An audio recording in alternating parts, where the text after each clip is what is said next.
속옷 모델 남성을 만나면 되겠다. 원래 동종업계 별로 안 좋아하지 않아요?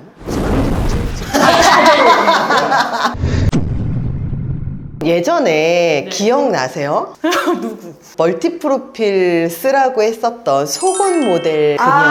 예, 알죠. 오늘은 그 얘기를 한번 해보려고 해요. 내가 왜 이 사연이 생각이 났냐면 이 친구가 얼굴도 되게 예뻤어. 근데 몸매도 되게 괜찮았어요. 글래머였죠. 굉장히 글래머에 몸에 허리가 막 이만큼 들어가고 막 엉덩이 이만큼 나오고 막 가슴 이만큼 장난 아니었잖아요. 근데 문제가 뭐냐면 한 3년 전쯤에 우리 회사에 와서 소개를 시켜줬단 말이에요. 그때 이 친구가 고민이 시작이 된 거예요. 어떤 고민이 시작됐냐면 왜 남자들은 자기한테 진지하지 않냐고 그러면서 굉장히 고민을 하고, 근데 유독 이 친구 앞에만 가면 이 친구를 결혼 상대가 아니라 원나잇 상대나 약간 이런 식으로 했었잖아요. 기억나시죠? 그래서 이 친구가 저는 정말 괴로워요 그러면서 진짜 너무 괴로워했었던 게 기억이 나거든요. 그때 기억이 나는 게 남자가 예약도 없이 밤 막 이렇게 8시면 이렇게 전화해서 우리 드라이브 갈래요? 미리 이제 약속을 잡아야지. 내가 오늘 스케줄 이래 하니까 퇴근하고 한 8시까지 집 앞으로 갈 테니 우리 드라이브해요. 이것도 아니고 그거 되게 그냥 가볍게 생각을 해요. 근데 문제가 뭐였냐면 이 친구가 어떤 옷을 입었는지 기억나요? 네. 쫙 달라붙는 옷을 입었어요. 그리고 가슴은 항상 이만큼 파여가지고 가슴 볼이 보였어 항상. 그리고 스커트를 입잖아요. 그러면 굉장히 짧은 치마를 입었어. 바로 옆에 딱 앉아있는데 소파가 사실 낮잖아요. 그러면 엉덩이가 밑으로 좀 내려간단 말이야. 그러면 속옷이 보여. 저는 상담할 때 어제도 오신 분이 이렇게 가죽 스커트를 딱 입었는데 보여. 본인이 진짜 모를까? 내 생각에는 알 거라고 생각이 들어요. 왜냐면 나는 무릎 위로 스커트를 입더라도 조금만 위로 올라오면 되게 불편하고 맨날 막 자꾸 내려오기 바쁜데 이 친구들은 이만큼 정말 우리가 똥꼬벨라라고 하잖아. 그렇죠. 쪼꼬벨라 되게 오랜만이다. 남자들은 어때요? 별로 사귀고 싶진 않죠. 사귀고 싶진 않고 자고는 싶어? 아, 자고 싶지도 않아요. 아, 왜요? 자고 싶지도 않은 이유가 뭐야? 저좀 교수님 우리 그 일본 그 옷 이름 뭐지? 기모노. 기모노 입었을 때 속옷을 안 입고 입으라고 그게 하잖아요. 원래 그렇죠. 네, 그 나라의 문화잖아요. 그러니까 문화가 그게 왜 어떻게 됐냐면 일본 기모노 같은 경우는 일본의 남자들이 전쟁을 하도 많이 나가 너무 많이 죽은 거야. 여자들이 너무 많은 거야. 그러면 출산율을 높여야 되잖아요. 출산율을 높이려면 방법이 뭐가 있어요? 아무 여자나 데리고 가가지고 잡아뜨려야지 출산율이 높아지잖아요. 그래서 그때 문화가 그 국가에서 권장하는 게 뭐였냐면 남자는 여자를 누구나 잡아뜨려도 되는 그 법이 있었어요. 그래서 기모노가 베개하고 여기. 이불이에요. 옷을 쫙 펼치면 그 자리가 이불이 되는 거예요. 그래서 일본인들의 성들이 기노시타 그러잖아요. 그럼 키가 나무예요, 나무. 나무 아래에서 태어난 아이가 기노시타의 성을 받았어요. 다나카가 뭐냐면 다가 밭이에요, 밭전자. 다나카는 밭 가운데서 임신해서 태어난 아이가 다나카예요. 왜냐면 아빠 이름을 모르거든. 이게 알뜰신잡이다. 근데 그건 옛날 문화고 지금은 아니죠. 지금은 기모노를 입으면 다 갖춰서 입어요. 근데 옛날에는 그렇게 했었다는 거죠. 그럼 우리나라의 여성분들의 노출증이 있는 분들은 왜 속옷을 안 입는 거예요? 이 노출증이라는 게 다른 게 아니고요. 다른 사람한테 내 은밀한 것을 보여주는 행위잖아요. 왜 그 여고 앞에 네네네. 이거 그 바바리맨 있는 거 알죠? 네. 혹시 여고 나오셨어요? 아니요. 저는 여고 여고 나왔다 나. 여고 근데 여고 앞에 가면요 바바리맨 유독 많은 거 알죠? 경험 안 해보셨어요? 나는 없었어.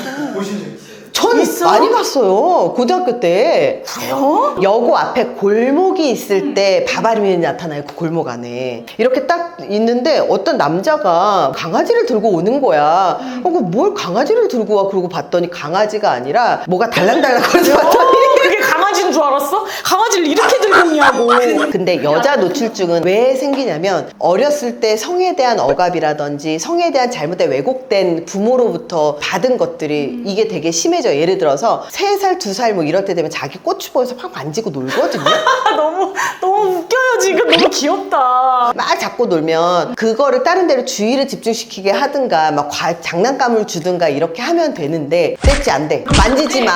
이런 식으로 한 애들이 이렇게 넘어갈 확률들이 높아요. 왜냐면 이거 속이 안 좋은 거구나. 그래서 억압을 하고 저는 사실 이렇게 속옷 모델려 한쪽으로는 이해가 되면서 한쪽으로 노출증이 아닐까도 생각을 했었던 이유가 뭐냐면 이 친구는 속옷을 입고 사진을 찍는 게 일이기 때문에 속옷이 보이는 게 그렇게 큰일이 아니었다. 그러니까 역치가 낮을 수 있겠다라는 생각이 드는 거예요. 그러면 속옷이 보이더라도 그게 그렇게 창피한 일이 아니겠구나라는 생각이 한편으로 들기도 했었고 일반인들이 본인이 몸매가 좋다고 해서 그걸 직업으로 삼을 수 있을까? 그런 생각을 한번 해봤어요. 할 수 있어요. 어때요? 집에서 오케이를 안 할 것 같은데요? 집하고 상관없이 내 나 혼자? 성향으로. 저는 아시잖아요, 공무원 성향. 못해. 나도 아무리 몸매가 막 이렇게 해도 이렇게 노출하는 거를 못할 것 같기는 해요. 근데 우리 어렸을 때 20대 때 생각해 보시면 우리 막 배꼽티도 그때 유행이고 나 엄청 막 입었어. 이랬잖아요. 나 어렸을 때. 그런 거는 그때의 유행이니까 거기에 맞춰서 배꼽티도 있고 그러니까 어렸으니까 이렇게 그게 좀 가능했었어요. 이 친구 같은 경우는 본인이 되게 안타까워하고 결혼도 하고 싶어하고 제대로 연애도 하고 싶어하지만 우리 그때 사람 자체는 되게 조용하고 막 이랬어. 근데 그때 우리가 소개시켜 주려고 뭐 시켰는 줄 알아요? 멀티 프로필 시켰던 거 기억나요? 저기 카톡에 사진을 바꿔라. 그 SNS라든지 이 친구의 카카오톡 프로필을 보잖아요. 그러면 카카오톡 프로필을 보면서 정말 깜짝 놀랐었던 뒤태가 있었어요. 나 그거 알아요. 이 친구가 제일 괴로워했었던 게 뭐였냐면 연애를 정상적으로 하고 싶은데 다른 친구들한테 다 매너를 갖춰서 유독 이 친구한테만큼은 원나잇 상대하는 사람한테 하는 그 행동을 하는 거예요. 이게 실제 사례였으니까 같이 좀 예술을 하는 친구 이런 친구는 소개를 해도 좋아할 수 있어요. 그래서 내가 한번 물어본 적 있어. 예술을 하는 친구고 유학도 다녀오셨고 스타일이라든지 이런 것들이 굉장히 괜찮은 친구가 하나 있어요. 내가 그 친구한테도 한번 물어봤다. 누구야? 너는 만약에 결혼을 할 여잔데 직업이 속옷 모델이면? 그러면 어때? 그리고 물어보면서 문신한 여자는 어때? 이렇게 물어봤더니 이 친구가 답이 오는 게 저는요 괜찮아요. 적당한 선에서 괜찮아요. 우리 누나가 등에 연꽃이 있어요.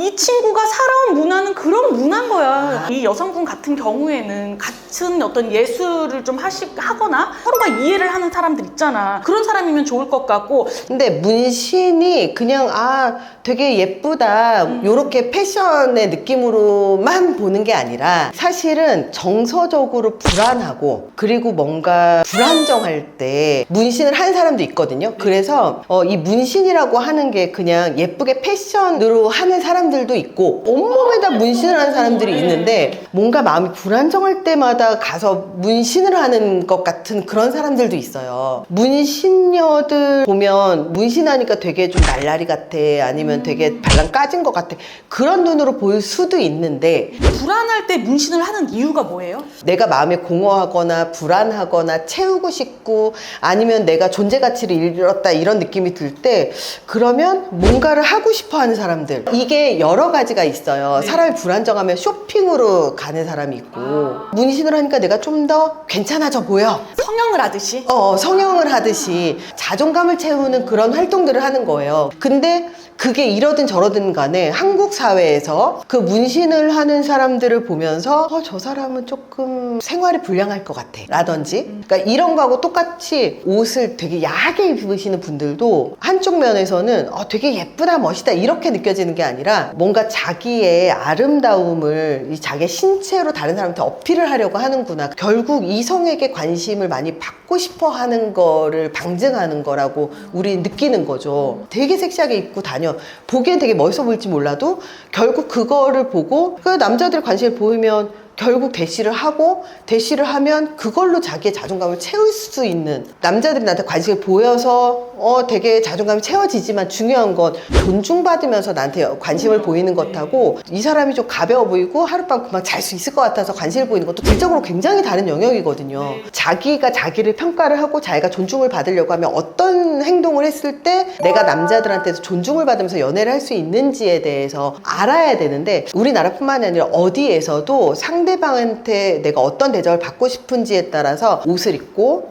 그리고 행동을 하고 말을 하고 그러니까 일할 때는 그렇게 입고서는 일을 하고 외부적으로 활동하고 할 때는 그냥 평범하게 입으면 되지 않을까요? 그렇죠. 근데 그렇게 안 하면서 받아들이지 않았으니까 결국 똑같은 거죠. 그래서 진지하게 만나고 싶으면 결국 남자들이 진지하게 만날 수 있는 여자의 모습을 보여줘야지 되는 거고 그건 역시도 이미지 메이킹이니까. 그래서 속옷 모델 하는 거에 직업에 대한 거는 맞지만 결과적으로 내가 어떤 사람을 만나고 싶은지에 따라서 TPO를 갖추는 건 굉장히 중요한데 TPO는 갖추고 싶지 않으면서 TPO는 결국 매너잖아요. TPO는 갖추고 싶지 않으면서 나는 존중받고 싶어. 똑같은 거예요. 나 하나도 관리 안 하면서 관리된 여자 만나고 싶고 관리된 남자 맞아요. 만나고 싶은 거랑 똑같은 거죠. 네. 그러니까 정말 대충 막 진짜 바야바처럼 하고 와가지고 바야바처럼 하고 다니면서 굉장히 직업도 좋고 괜찮은 여자 만나겠다고 하면 안 만나지잖아요. 소개를 못 해주잖아요. 어떻게 해줘요? 근데 여자도 마찬가지잖아요. 여자도 여자 바야바 있을 거 아니에요. 아, 여자도 바야바처럼 하고 와가지고 전문직 만나겠다고 하면 소개시켜 주냐고 못 하잖아요. 몸매는 너무 부럽죠. 아, 운동 엄청 하고 이러는 거는 맞아요. 부럽죠. 그러면 이분은 자기하고 같은 성향을 가지고 있는 남자를 만나라. 속옷, 모델, 남성을 만나면 되겠다. 원래 동종업계 별로 안 좋아하지 않아요?